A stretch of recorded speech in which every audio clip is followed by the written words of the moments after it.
इस वीडियो में हम लोग जानेंगे कि जो भी हाल फिलहाल में महोत्सव सेलिब्रेट किए गए हैं, जो भी संयुक्त सैन्य अभ्यास हुए हैं, या जो भी पुस्तक अभी हाल फिलहाल में लॉन्च की गई है, उन सभी जो है फैक्ट्स के बारे में इस वीडियो में डिस्कस करने वाले हैं। तो चलिए देख लेते हैं और क्या क्या फैक्ट बनते हैं उनके बारे में जान लेते हैं। दे रखा है brave hearts of Bharat, vignettes from Indian history नामक पुस्तक का विमोचन किया गया है। ये पुस्तक का नाम है, आप लोगों को याद रखना है, brave hearts of Bharat, vignettes from Indian history. ये जो पुस्तक है, ये पुस्तक का नाम याद रखना, और दूसरा आपको ये याद रखना है कि ये पुस्तक किसके द्वारा लिखी गई है। तो सबसे पहले इस पुस्तक का जो विमोचन हुआ है वो नवंबर 2022 में हुआ है, और उस पुस्तक का नाम brave hearts of Bharat, vignettes from Indian history हो जाएगा। ये जो पुस्तक है वो विक्रम संपत के द्वारा लिखी गई है, और पेंगुइन भारत के द्वारा इसे प्रकाशित किया जाता है। ये जो पुस्तक है वो पुरुषों और महिलाओं की 15 कहानियां और उनकी स्वतंत्रता और साहस के अदम्य भाव को संकलित करके तैयार की गई है। इस पुस्तक का विमोचन कौशल विकास एवं उद्यमिता मंत्री कौन हो जाएंगे, आप लोगों को याद रखना है, चंद्रशेखर जी। राजीव चंद्रशेखर जी कौशल विकास एवं उद्यमिता राज्य मंत्री हैं। इनके द्वारा इसका विमोचन किया गया है, brave hearts of Bharat, vignettes from Indian history. Next देखते हैं क्या दिया है। नेक्स्ट आपको दे रखा है कि भारत बांग्लादेश संबंधों को चिन्हित करने वाला पहला सिलहट सिलचर महोत्सव शुरू हुआ। सिलहट सिलचर महोत्सव भारत और बांग्लादेश के संबंधों को चिन्हित करने के लिए सेलिब्रेट किया जाता है, और बोला गया है कि भारत और बांग्लादेश के बीच सांस्कृतिक संबंध को चिन्हित करने के लिए ही ये सिलहट और सिलचर महोत्सव 2 दिसंबर को असम की बराक घाटी में शुरू किया गया। ये जो आपका महोत्सव होगा सिलहट सिलचर, ये कहाँ पे सेलिब्रेट किया गया? असम की बराक घाटी में। और ये संस्कृत मंत्रालय के तत्वाधान में जो है इंडियन फाउंडेशन के द्वारा इसका आयोजन किया गया। तो आपको याद रखना है जो सिलहट सिलचर महोत्सव है कहाँ किया गया है शुरू, तो असम की बराक घाटी में। आपसे पूछेगा कि ये किसके किसके बीच में संबंध को चिन्हित करता है, तो भारत और बांग्लादेश के बीच में। अब बात आती है बांग्लादेश की, तो थोड़ा सा बांग्लादेश के बारे में जान लेते हैं। जैसे बांग्लादेश ये क्या है? दक्षिण एशियाई देश है, जो हरियाली और कई जलमार्गों के द्वारा इससे पहचान मिली हुई है। इसकी पद्मा, मेघना, जमुना नदियां उपजाऊ मैदान बनाते हैं। हम सभी लोगों को पता होना चाहिए कि ये जो पद्मा नदी है, यही जो है गंगा नदी बांग्लादेश में पद्मा नदी के नाम से जानी जाती है, और जमुना नदी जो ब्रह्मपुत्र नदी है उसी को जमुना बांग्लादेश में कह दिया जाता है। चटगांव दूसरा सबसे बड़ा शहर, बंगाल की खाड़ी पर सबसे व्यस्त बंदरगाह हो जाता है। ये चटगांव जो है वो दूसरा सबसे बड़ा शहर और बंगाल की खाड़ी में सबसे व्यस्त बंदरगाह माना जाता है। बात आती है बांग्लादेश की राजधानी की, तो क्या हो जाएगी? ढाका। और इसी में आपसे पूछ लिया जाता है इसकी करेंसी क्या हो जाएगी, तो टका। जनसंख्या बोला जा रहा है 16.63 करोड़, विश्व बैंक के अकॉर्डिंग बताया जा रहा है। मुद्रा इसकी बांग्लादेशी टका हो जाएगी। प्रधानमंत्री शेख हसीना जी हो जाएंगी प्रधानमंत्री, और मोहम्मद अब्दुल हमीद ये जो है यहाँ के प्रेसिडेंट हो जाएंगे। राष्ट्रीय जो भाषा है इसकी, ये कौन सी हो जाएगी? बंगाली इसकी राष्ट्रीय भाषा हो जाएगी। ये सारे फैक्ट्स आपको याद रखना है। आई होप आप लोगों को ये सारी चीजें अच्छे से समझ में आ रही होंगी। नेक्स्ट स्लाइड पे बढ़ते हैं।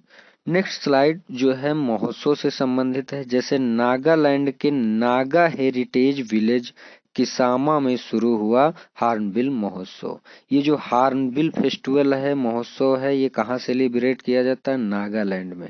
लेकिन इस बार नागा हेरिटेज विलेज किसामा में से शुरू किया गया है और ये इस बार 23वां इसका संस्करण है हॉर्नबिल महोत्सव का, जो कि 1 दिसंबर 2022 को सेलिब्रेट किया गया है। उपराष्ट्रपति कौन है? जगदीप धनखड़ जी। ये जो है हॉर्नबिल महोत्सव के मुख्य अतिथि थे। नागालैंड के राज्यपाल प्रोफेसर जगदीश मुखी महोत्सव के मुख्य मेजबान थे, जबकि मुख्यमंत्री कौन थे? नेफी रियो जो है नागालैंड के मुख्यमंत्री हो जाएंगे। ये देश का सबसे लंबा और सबसे लोकप्रिय जो है संगीत समारोह माना जाता है। और भी कुछ फैक्ट्स होते हैं। इसे हर साल जो है हॉर्नबिल फेस्टिवल को हर साल 1 दिसंबर से 10 दिसंबर के बीच में सेलिब्रेट किया जाता है। इस बार मैंने बताया किसामा में इसका आयोजन किया गया है और त्योहार का नाम इंडियन हॉर्नबिल के नाम पर जो है रखा गया है। इंडियन हॉर्नबिल के नाम पर ही इसका नाम जो है हॉर्नबिल फेस्टिवल रखा गया है। उसके बाद इसे अक्सर कह रहा है कि सभी त्योहारों का त्योहार भी कहा जाता है किसको? हॉर्नबिल फेस्टिवल को। ये सारे फैक्ट्स आप लोगों को याद रखना है। नेक्स्ट कुछ स्थापना से संबंधित है। जैसे 1 दिसंबर को नागालैंड ने मनाया 60वां राज्य दिवस। अब देखिए इसी से आप रिलेट करेंगे, 1 दिसंबर को ही हॉर्नबिल फेस्टिवल भी मनाया गया है और 60वां राज्य दिवस भी नागालैंड ने इसी दिन सेलिब्रेट किया है। 1 दिसंबर 1963 को ये भारतीय संघ का जो है 16वां राज्य बनता है नागालैंड और इस अवसर पर ही मुख्यमंत्री ने नागालैंड पुलिस की सहयोग परियोजना और नागालैंड पुलिस ऑपरेशन ग्रुप वाहनों का भी शुभारंभ किया है। तो आप लोगों को यही याद रखना है कि 1 दिसंबर को नागालैंड का इस बार 60वां राज्य स्थापना दिवस सेलिब्रेट किया गया। राजधानी इसकी क्या हो जाएगी? नागालैंड की कोहिमा। मुख्यमंत्री नेफ्यू रियो और राज्यपाल जगदीश मुखी जी, जो कि अभी हमने बताया। नेक्स्ट आपका दे रखा है 1 दिसंबर को ही मनाया गया बीएसएफ का 58वां स्थापना दिवस। तो 1 दिसंबर को बॉर्डर सिक्योरिटी फोर्स का भी स्थापना दिवस सेलिब्रेट किया गया है। अगर मैं बात करता हूँ बीएसएफ की स्थापना कब हुई थी, तो 1 दिसंबर 1965 को जो है इसकी स्थापना होती बीएसएफ की। किस उद्देश्य से इसकी स्थापना होती है? ताकि भारत की सीमाओं की सुरक्षा निश्चित हो सके, इसके लिए 1 दिसंबर 1965 को बीएसएफ की स्थापना की गई थी। बीएसएफ में 2.65 लाख कर्मी शामिल हैं जो 193 बटालियनों में अंतर्राष्ट्रीय सीमा पर तैनात हैं। प्रेजेंट में अगर बात करते हैं तो 2.65 लाख कर्मी इसमें शामिल हैं। बीएसएफ के महानिदेशक कौन हो जाएंगे? तो पंकज कुमार सिंह जी जो है बीएसएफ के क्या हो जाएंगे? महानिदेशक। और बीएसएफ का मुख्यालय कहाँ हो जाएगा? नई दिल्ली में। 58वां स्थापना दिवस सेलिब्रेट किया गया 1 दिसंबर को। स्थापना 1 दिसंबर 1965 को हुई थी। क्यों हुई थी? ताकि भारत की सीमाओं की सुरक्षा सुनिश्चित हो सके। कितने कर्मचारी हैं? 2.65। इसके निदेशक कौन हो जाएंगे? पंकज कुमार सिंह जी और इसका मुख्यालय नई दिल्ली में। ये 3 जो है फैक्ट आप लोगों को हर हाल में याद रखना है। नेक्स्ट आपका दे रखा है सेना ने 1 दिसंबर 2022 को राजस्थान में किया सुदर्शन प्रहार। प्रहार कहाँ कर दिया? राजस्थान में जो है सुदर्शन प्रहार अभ्यास का आयोजन किया गया। कहाँ पर? राजस्थान में।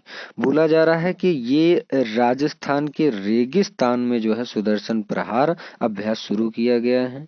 और अगर बात करते हैं इसके सेनाध्यक्ष कौन होते हैं? सेना के सेनाध्यक्ष जनरल मनोज पांडे जी जो है सेना अध्यक्ष हो जाएंगे और भारतीय सेना का मुख्यालय कहाँ हो जाएगा? नई दिल्ली में हो जाएगा। ये सारे पॉइंट्स आपको याद रखना है।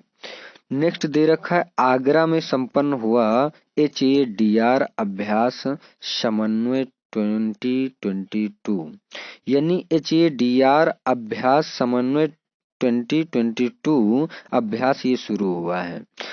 वार्षिक संयुक्त मानवीय सहायता और आपदा राहत अभ्यास जिसका नाम है समन्वय 2022 28 नवंबर से लेकर 30 नवंबर 2022 तक वायुसेना स्टेशन आगरा में आयोजित किया गया है। ये जो है वार्षिक संयुक्त बहुसंस्था अभ्यास है जिसमें भारत के विभिन्न हितधारक और दक्षिण पूर्व एशियाई देशों के संघ प्रतिनिधि शामिल होते हैं। अगर बात करते हैं समारोह के मुख्य अतिथि कौन थे, तो रक्षा मंत्री राजनाथ सिंह जी जो है इसके मुख्य अतिथि थे। तो आप लोगों ने समन्वय 2022 आपको याद रखना है किसके लिए है, जो भी मानवीय सहायता और आपदा राहत होते हैं इनके लिए जो है ये अभ्यास स्टार्ट किया गया है। समन्वय 2022 कहाँ पे संपन्न हुआ, आगरा में हो जाएगा। नेक्स्ट आपका दे रखा है महाराष्ट्र में संपन्न हुआ अग्नि वॉरियर अभ्यास का 12वां संस्करण।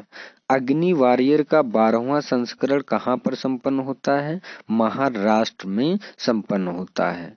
और भी बोला जा रहा है कि भारत 24 अगस्त 1965 को सिंगापुर की स्वतंत्रता के बाद राजनयिक संबंध स्थापित करने वाले पहले देशों में से एक था। बात आई है अग्नि वॉरियर अभ्यास का 12वां संस्करण कहाँ हुआ है, महाराष्ट्र में। तो महाराष्ट्र के बारे में जान लेते हैं। जैसे महाराष्ट्र भारत के पश्चिमी प्रायद्वीपीय क्षेत्र का एक राज्य है, पश्चिम में पड़ता है। महाराष्ट्र भारत में दूसरा सबसे अधिक आबादी वाला राज्य है और विश्व स्तर पर ये दूसरा सबसे अधिक आबादी वाला देश उपखंड भी माना जाता है। तो यहाँ से हमको एक जीके का भी क्वेश्चन मिल जाता है कि भारत में दूसरा ऐसा कौन सा राज्य है जिसकी आबादी सबसे अधिक है, तो वो आपका महाराष्ट्र हो जाएगा। अगर बात करते हैं महाराष्ट्र की राजधानी तो उसकी मुंबई हो जाती है। राज्यपाल की बात करें महाराष्ट्र की तो भगत सिंह कोश्यारी जी। मुख्यमंत्री एकनाथ शिंदे हो जाएंगे महाराष्ट्र की।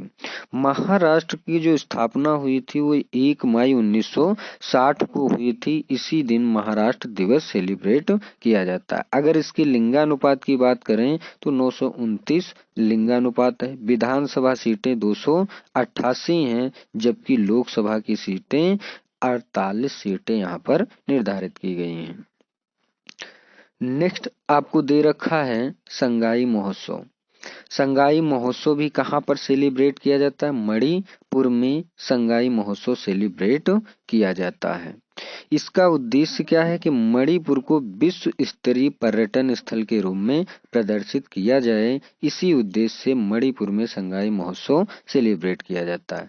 ये जो महोत्सव है इसका नाम जो है राजकीय पशु संगाई के नाम पर रखा गया है। जैसे हॉर्नबिल फेस्टिवल हॉर्नबिल नामक जो है पक्षी पर रखा गया, वैसे ही ये राजकीय पशु संगाई के नाम पर रखा गया है। उसके बाद दे रखा है इसकी शुरुआत जो हुई थी वो 2010 में इसकी शुरुआत होती है। और ये कला और संस्कृति, हथकरघा, हस्तशिल्प, स्वदेशी खेल, व्यंजन और राज्य के संगीत आदि को प्रदर्शित करता है, जो आपको यहाँ पर दिख रहा होगा। तो ये रहे कुछ इम्पोर्टेंट फैक्ट्स जो आपके एग्जाम के पॉइंट ऑफ व्यू से रिलेवेंट हो सकते हैं, साबित हो सकते हैं। आई होप आप लोगों को वीडियो अच्छी लग रही होगी। अगर वीडियो अच्छी लगती है तो आप लोग ऐसे ही वीडियो को शेयर, लाइक, कमेंट कर सकते हैं। Thank you so much.